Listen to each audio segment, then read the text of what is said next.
Ассалаумағалейкум, қалдарыңыз қалай? Бұл Спорт Инсайт жобасы бас демеушіміз Самұрық Қазына қоры және демеушіміз спорт қорының қолдауымен жарыққа шығатын. Біз осы жоба аясында қазақстандық қыз-жігіттердің Париж Олимпиадасына дайындығы жайында айтуды жалғастырамыз. Және бүгінгі кейіпкеріміз Мырзағали Айтжанов. Бәрімізге белгілі, ол кісі бокстан ұлттық құраманың бас бапкері және ең үлкен жауапкершілік артылып отырған адам. Басқа спорттармен салыстырмалы түрде айтып отырмын. Және біз Мырзағали ағаны осы Елордада өткен жаттығу жиынында кездестірдік, көкейде жүрген сұрақтарды қойдық, жауабын алдық. Тек қана Париж Олимпиадасы жайында емес, жалпы осы отандық бокстағы проблемаларды да сөз қылған болатынбыз. Ендеше уақыттарыңызды алмай сол эксклюзивті сұхбатты назарларыңызға ұсынайын. Бастаймыз.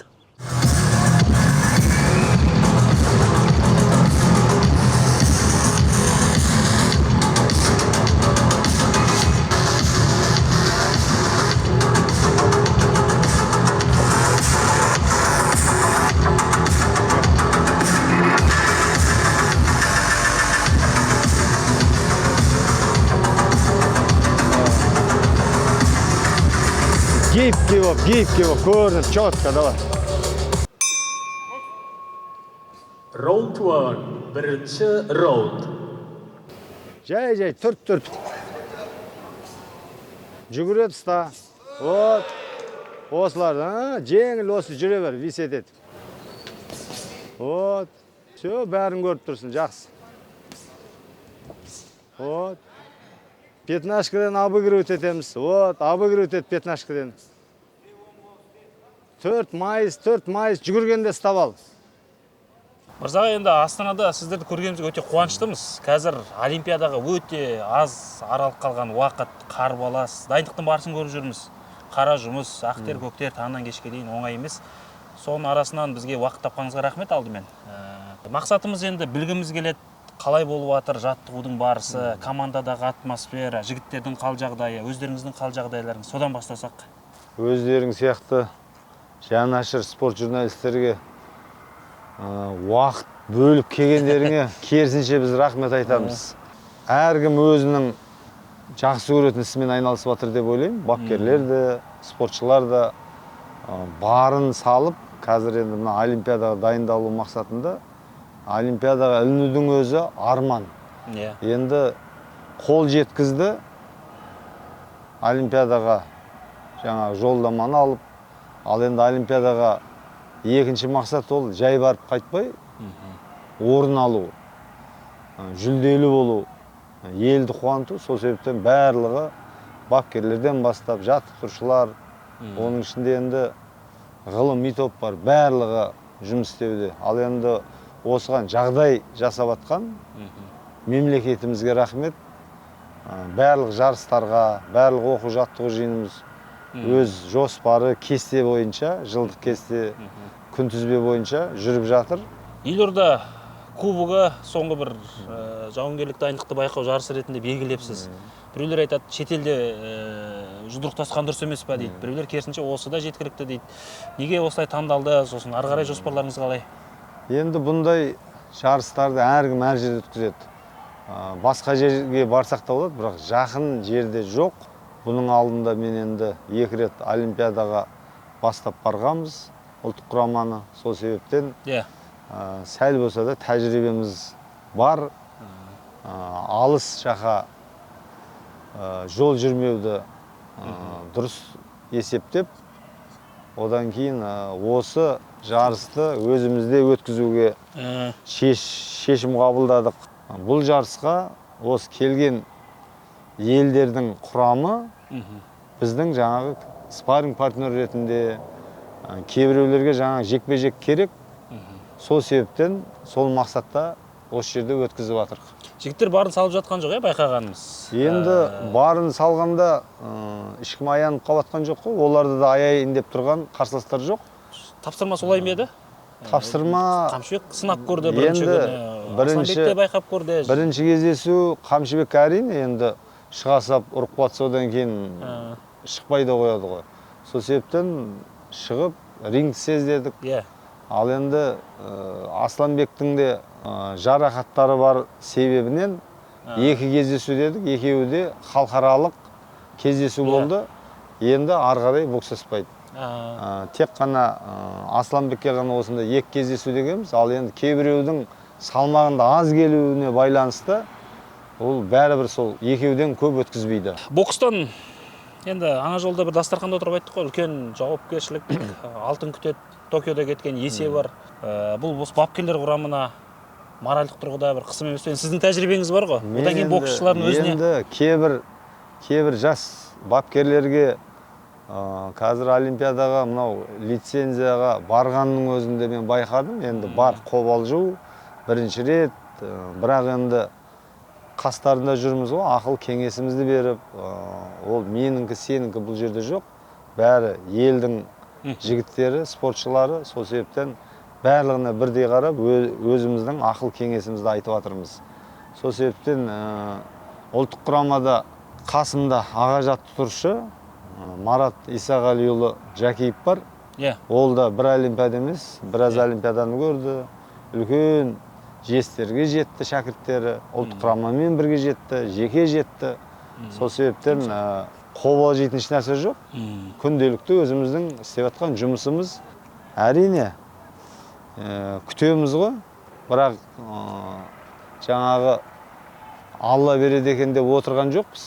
Әрекет істеп жатырмыз. Барлық жағдайды жасап, ғылыми топта көмегін беріп жатыр. Мемлекет тарапынан жаңа айтқан барлық жағдай істелініп жатыр. Енді тек қана спортшыларымыз сол елдің үмітін ақтаса деген бір өзіміздің үмітіміз бар, арманымыз бар.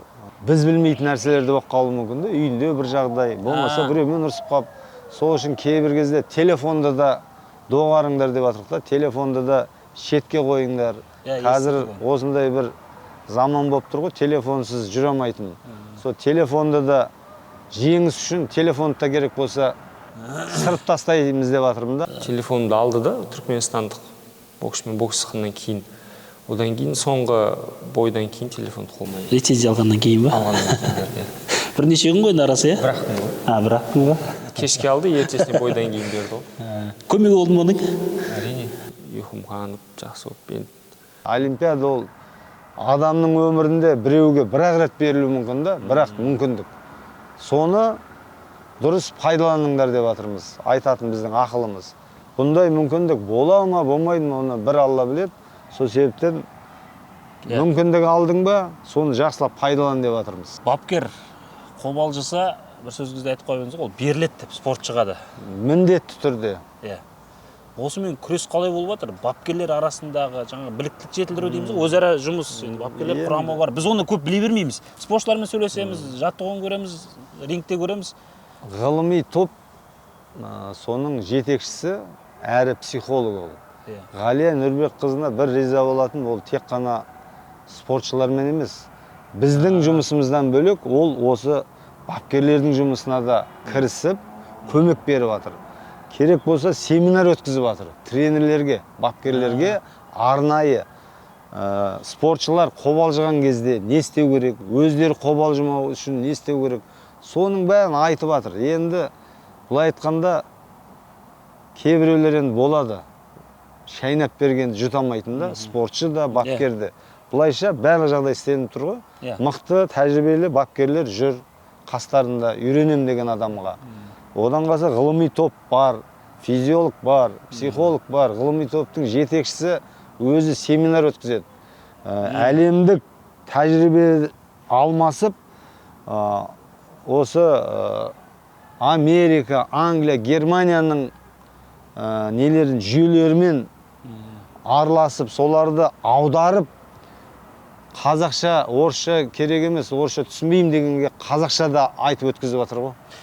Бізде бәрі бар ғой, Аллаға шүкір, жаңа айттым, мемлекетіміз қаржыландырып жатыр, ешқандай жарыстан қалып жатқан жоқ, оқу жаттығу жиын бәрі өтіп жатыр, барлығымен қамтамасыз етіп жатыр. Енді бізге не керек? Елге, қазаққа, сол ата-бабамыздың салып кеткен жолымен ауызбіршілік керек, сіз біздік керек. Ал енді әркім әр жаққа қарап тарта берсе, бөлінсе не болады? Саламатсыздар ма? Қалдарыңыз қалай? Сонымен бүгін қандай тағамдар дайындадыңыздар? Түскі асқа не бар? Бүгін бізді түскі аста рассольник и тефтели. Міне қазір сағат 12:26-27-ні көрсетіп тұр және 12:30-да осы жерде жаңағы өзінің кестесі бойынша түскі астың уақыты. Тамақ ішкенде енді ұят жоқ қой. Түркістанда басын қостыңыздар ғой. Түркістанда ғой, Шымкентте ме? Әлем мықтыларының. Өзбекстан құрамасы, Куба құрамасы. Түркістан облысы, Шымкент қаласы түбі. Шымкент, Түркістан облысы бәрі бір ғой енді. Небір чемпиондар жиналып қалды бір жерге. Ол идея қай кезден болды? Жалпы мақсат қандай еді? Ол Италияда жүріп, біріккен оқу-жаттығу жиынын өткіземіз деп. Бұдан да көп елдер болған. Бірақ Европа чемпионатына байланысты көп ел келе алмады. Әйтпесе бұл жерге кемінде 7-8 ел мықты елдердің бәрі келеміз деген. Мына лицензиялық турнирден кейін жарысқа біраз шықпай қалды. Енді біздің практикамызда Лондон, Рио олимпиадасына қалай дайындадық, қандай жақсы тұстары болды дайындықтың, кем-кетігі бар, сонымен салыстырып, осы олимпиадаға да дұрыс дайындалу мақсатында жоспар құрып қойған, сонымен жұмыс істеп жатырмыз. 4 жылдай жаңағы ғылыми топ жоқ болып кеткен, сол ғылыми топты қайтадан жинап, құрып, осы бағыт бойынша бірігіп, жеткен жетістіктеріміздің бәрі сол ғылыми топпен бірге бапкерлердің ауыз біршілігінің арқасында. Одан бөлек жаңағы еліміздің, халықтың тілегі, ниеті ғой енді. Халық қолдап отыр. Күнделікті әрбір жерде, әрбір ауылда ақсақалдардан тек қана баталар аламыз. Құдай қаласа, мынау алдағы жарыстарда сол ауызбіршіліктің арқасында тағы бір елді қуантамыз деген ниетіміз бар, үмітіміз бар. Енді әртүрлі болжамдар айтады. 2 алтын бола ма деген сияқты әңгімелер де көп. Құдай қаласа, ол да болуы мүмкін. Әрбір жігітіміздің шама шарқын білеміз ғой. Бірақ олимпиада ойындарында енді бұл әлем чемпионат емес. Басқа жаңа құрлықтық жарыс емес. Бұл спорттың ең шыңы ғой. Сол себептен бұл жерде әртүрлі жағдай болады. Кейбір кезде күткен балдар емес, басқа болады. Немесе басқа да саясат кіріп кетеді. Сол себептен енді бәрібір үмітсіз шайтан дейді ғой қазақ. Біз үміттенеміз, жігіттерімізге сенеміз, оларды дайындап жатырмыз. Сол еңбек барлығын жеңдік деп ұрандатып, сол жұмысты атқарамыз. Қалғанмен бұйырғаны болады. Ауызбіршілік туралы көп айтасыз ғой өзіңіз. Осы олимпиаданың алдында, бір жаманы бұған дейін, сосын олимпиаданың кезінде осы бір жетіспей жатады да, содан бір медальдар қолымыздан кетіп қалып жататын кездер болады. Бекер айтылмаған ғой. Бақ қайда барасың дегенде, ынтымаққа деп. Оны кішкентай кезімізден естиміз. Ол қай жерде болады? Ауызбіршілік бар жерде, ынтымақ бар жерде болады. Бақ сол жерге келеді, қонады деп бекер айтылмайды ғой, қарияларымыз. Сол себептен енді ол болу керек. Енді бүкіл бапкерлерді, тренерлерді, басқа адамдарды тәрбиелеу мүмкін емес те ол. Әрқайсының ата-анасы бөлек. Бірақ соны жөндеуге тырысып жүрміз. Енді ол әркімнің өзінің пейіліне береді ғой. Аллаға шүкір, біз енді бәрін бірдей көреміз. Ел үшін қызмет етіп отқаннан кейін мен соған шақырам. Ынтымаққа, бірлікке. Литвалық маман отыр ғой қасыңызда, енді Донатс деген бұл кісінің еңбегін білеміз. Біраз көмегі болды. Кейінгі жылдар бір сындар айтылып жатты. Сіз ішінде жүрсіз ғой, нақты көмегі бар ма, жоқ па айтып беріңізші. Енді мен бұның алдында да өзіңе бір айтқан едім, Азия ойындарының алдында. Бұндай маманды былай айтқанда әрбір ел алғысы келеді. Осындай болса екен дейді. Талай елмен былай айтқанда мен әріптес ретінде Американы да, Англияның да құрамаларымен өте тығыз қатынастамын. Кубаның да. Солармен салыстырам. Солардың мамандарын көрдім. Олармен пікір талас болады. ақылдасамыз, көреміз. Енді біздің өзіміздің елдегі жаңағы сәл іштері тар болатын адамдар ғана бұны кемсітуі мүмкін. Немесе біздің жұмысты кемсітуі мүмкін. Бұл кәсіби маман, өте білімді, шет мемлекеттерде жұмыс істеген, шет мемлекетте оқыған, білімі өте жоғары. Оны тек қана мен емес, көп менің әріптестерім, әлемдегілер мойындап отыр. Сол себептен бұл жігіттің пайдасы өте көп. Жақсы аға. Керек болса, бұдан қазіргі жас мамандар, бапкерлер жаңағы ләйліп жүргенше осындай жігіттерден үйрену керек. Қазір де енді сол жұмыс істеп жатыр ғой қазір, Олимпиадаға бағытталған. Өз жұмысын атқарып жатыр. Аға, екінші мәселе өзім байқайтын қарапайымдылықты сақтап қалу бар ғой. Кейбіреулер көтере алмайды. Жас балалар болады. Бізде андай ғой, жақсы жетістікке жеттің бе, бірден аспанға көтеріп жүреді. Ақшаны да үйіп төгеді, назарды да үйіп төгеді, қонақ қылады, басқа сый құрмет көрсетеді. Бір қандай ақыл кеңестеріңіз бар? Қалай сақтап қалу керек? Қаз-қалпын осы бір неден қалай арылуға болады? Негізі қазақ енді өте кең, көмектескісі келеді, көтергісі келеді. Ол қазақты жалпы мен оған кінәламаймын. Ол жер дұрыс. Ал енді көтере алмаған адам, оныкі енді бұрыс. Неге десек, үйден тәрбие алған адам еш уақыт ол құтырып кетпейді. Қазақ айтады, ұлық болсаң, кішік бол дейді. Өскен сайын мәртебең, даңқың, бәрі жағынан, білімің қай не болсын, көтерілген сайын кішіре беру керек қой. Одан сен еш уақытта кем болмайсың. Бізді міне осылай өсірген. Сол себепті оны естіген, соны естіп өскен адам еш уақытта жаңағыдай мұрнын көтеріп, немесе жаңа біреуді менсінбей кетпейді. Ал енді кеңес бізде жүріп жатыр, тәрбие жұмысы осы 5 минутта әр уақытта біз тәлім тәрбиеге арнаймыз. Таңертең жаттығудың алдында, немесе таңертең сапқа тұрғанда, әнұранның алдында ол тәлім тәрбие ол міндетті түрде айтылады. Соның ішінде жетістікке жеткен кезде жаңа құтырып кетпеу, біреуді менсінбей қалмау, қандай болсаң да қарапайым болу, елге қызмет ету, осының бәрі айтылады. Енді біреу орындайды, біреу орындамайды. Енді оны өздері бір опық жегенде кейін күйінетін шығар, қап осыны айтқан еді деп. Кейбір кезде соны айтамыз, қойыңдар, қойыңдар деп. Сол қоймаған енді білесің ғой, қой дегенде қоймаған, қой дегенге зар болады деп атам қазақ оны баяғыда айтып кеткен.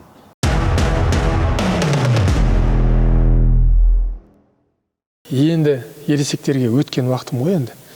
2010 жылдан бастап, мысалы, Мырзағали Құлан Айтжанов сол кезде бас бапкер еді.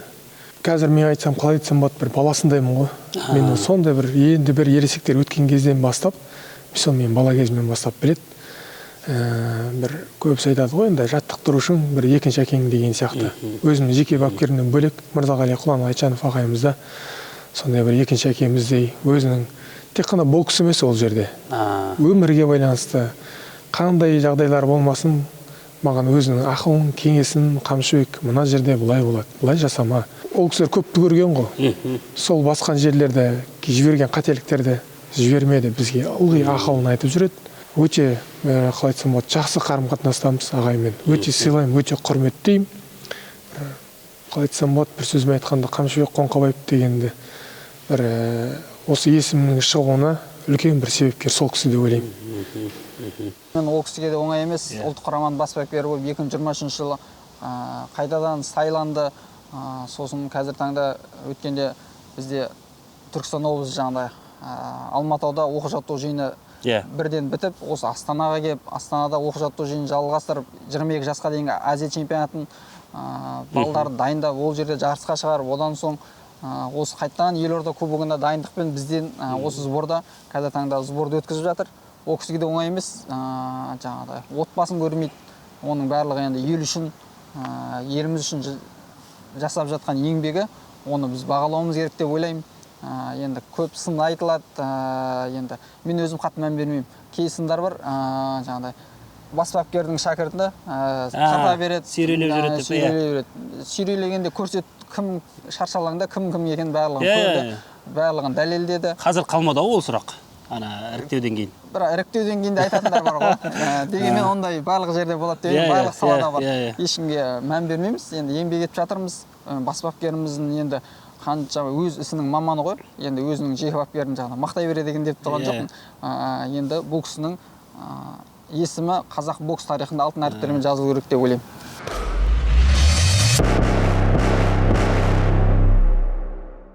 Өзіңіздің жеке басыңыз, мысалы, алдында Азия чемпионаты болды. Сіз өзіңіз шәкірттеріңізді әкелдіңіз. Мына жерде ұлттық команда бар, параллель. Неде де көріп жатырмыз, алдың ішінде лапаны ұстап тұрасыз, екіншісіне, үшіншісіне бәрі кезек-кезекпен айналып келіп жатыр. Мысалы, енді біз спортшылардың жетістігін көреміз. Сізге қалай жеке басыңызға осы жүктемені алып жүру, жаңағы енді мен бас бапкермін деп креслода отырып алсаңыз да болады, пәрмен беріп отырсаңыз да. Осын жағдайларда да айтып кетсеңіз, кейін еститін құлақ болса, осыны ескеріп жүрер. Маған енді ол қиындау екен, бүйтіп бастық болып жүру да. Бас бапкер деген мен оның бір үлкен лауазым, бұның өте ауыртпашылығы дейміз ба, жаңағы жауапкершілігі өте үлкен, бірақ мен бұл үлкен лауазымды жұмыс деп ойламаймын. Бұл қарапайым жаттықтырушымыз бізге қызмет берді, оны басқаша түрде пайдалану емес, елге қызмет істеу үшін, елдің намысын қорғау үшін, және ұлттық құрама командасын биік торға шығару үшін. Мен одан бөлек жай бапкерім деп есептеймін. Ол қызметімді кеткен кезде істегем, қазір келген кезде де істей беремін. Бұл менің сүйікті ісім, жұмысым. Сол себептен бұлсыз мен өзімді елестете алмаймын. Мен шәкірт дайындаймын, ұлттық құрамамен де жүремін. Ал егер біреулер келіспейтін болса, енді олардың шаруасы. Ал менің жұмысым, бапкерлігімді мен тоқтатпаймын. Ол ауыртпалық емес сізге? Керісінше ләззат аласыз ба? Ешқандай ауыртпашылық жоқ. Бұл рахат. Бұл рахаттанамын мен. Күнделікті мен өсіп отырамын да. Ал енді сен келдің, ысқырдың, тапсырма бердің, бетіп жүрдің, ол не ол? Сен біреумен жұмыс істемесең, сен оның өсіп атқанын көрмесең, сен оған не керек екенін білмесең, сен кімге, командаға өзің ешкімді әлі дайындамай жатып, біреуге қалай ақыл айтасың? Сен біреуді биік тұғырға жеткізбей, ұлттық құраманың боксын сен қалай жеткізесің? Сен әлі ешкімді жеткізбеген болсаң. Балаларға бір тоқталып өтесіз бе? Енді ел намысын қорғайтын спортшылар, жеңіл салмақтан бастайық. Сәкен Бейбосынов, өзіңіздің шәкіртіңіз. Сәкен екінші олимпиадасы ғой, бара жатқан тәжірибелі, жаңағы әлем чемпионы. Осы олимпиадаға бара жатқан екі жігіт болса, соның біреуі. Алла қаласа, сәтін салып, жеребесімен, бабымен бағы бірге шауып тұрса, енді қазіргі кезде 60-65% деңгейі сондай. Оның қазір 100% келгені керек жоқ. Бізге ол мықты формада олимпиадада келу керек. Сол себепті басты үміттеріміздің бірі, оның да бірақ қарсыластар өте күшті. Оларды да ескереміз. Менсінбей шығу деген жоқ. Бұл жерде әркімге тиянақты дайындалып шығады. Алла қаласа, осы жолы мынау Токиода кеткен есені қайтарса деген бір өзім үмітім бар. Махмұт Сабырхан 57 килограммда енді Махмұт, ол да жас болса да тәжірибесі мықты, бәрінен өтті. Тек қана мен олимпиадаға бірінші рет баратыр деп тұрмыз, бірақ бұған дейін Азияны да, Азия ойындарын да бәрін көріп тастады ғой. Енді жаңа салмақ дейміз. Ал енді жаңа салмаққа Қазақстандағы бүкіл барлық боксшыны ұтып, мықтыларды. Соған лайық болып бара жатқаннан кейін ол жаңадан мынандай деген жоқ. Бұл да үміт тақтау керек. Соған тырысып жатыр. Бірақ азғантай әлі де мықты қарсыластар бар. Иә. Сол бір-екеуімен кездеспеді, былайша біразымен кездесіп қойды. Бірақ сол кем-кетікпен жұмыс істеу үстінде ол да сол олимпиадаға дұрыс бабында келуі керек. Жақсы.